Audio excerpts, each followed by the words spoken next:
నమస్తే, నేను మీ విఎస్ఎన్ శర్మ, వేమకోట వాస్తు జ్యోతిష్యాలు, విశాఖపట్నం. ఈరోజు మనం ముఖ్యమైన పండుగల్లో మూడవది కనుమ. ఈ కనుమ చాలా విశిష్టమైన పర్వదినం అండి. చాలా ప్రాంతాల్లో జరుపుకుంటారు.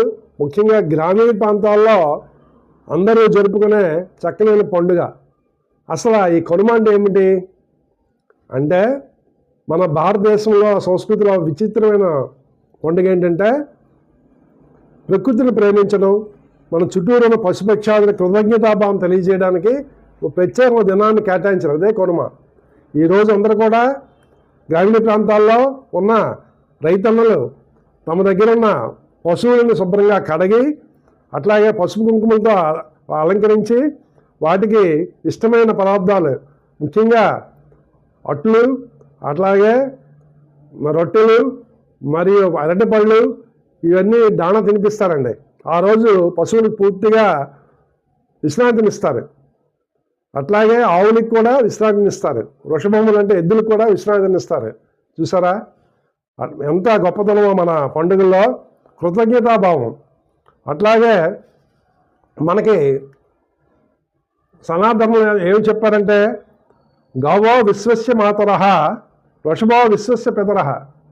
అంటే ఆవులట తల్లి లాంటివి, అలాగే వృషభములు తండ్రి లాంటివి కాబట్టి పూజించమన్నారు. అందుకేమనేమో మనం పూజిస్తాం, తప్పకుండా ఒక కేటాయించాం. ఈరోజు వచ్చిన ఈ కొత్త ఎకోసిస్టము, తర్వాత పరిసరాలను రక్షించుకోండి, పశుపక్షాలను రక్షించుకోండి, వాతావరణం రక్షించండి అని చెప్తున్నారు కదా. మనం ఎప్పుడో చెప్పారు మన పూర్వ సనాతన ధర్మంలో. కాబట్టి వాటికి ఒక రోజు కేటాయించాం.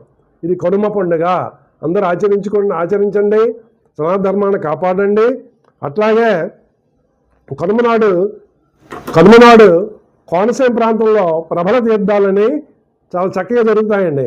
అందరూ ఒకే దగ్గర కూడి స్వామిని, శివుడిని ఆ ప్రబల తీర్థం ద్వారా అమ్మవారిని ప్రార్థిస్తారు. అక్కడ చాలా పెద్ద జాతరలు జరుగుతాయి. చూసారా ఈ కనుమ ఒక మహత్యం. ఈరోజు అందరూ జరుపుకోండి, అందరూ ఆనందంగా ఉండాలని కోరుకుంటూ మీద సెలవు తీసుకుంటున్నాను.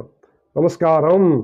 దీనికి సంబంధించి నేను వీడియోలు భోగి మరియు సంక్రాంతి గురించి కూడా చేశాను.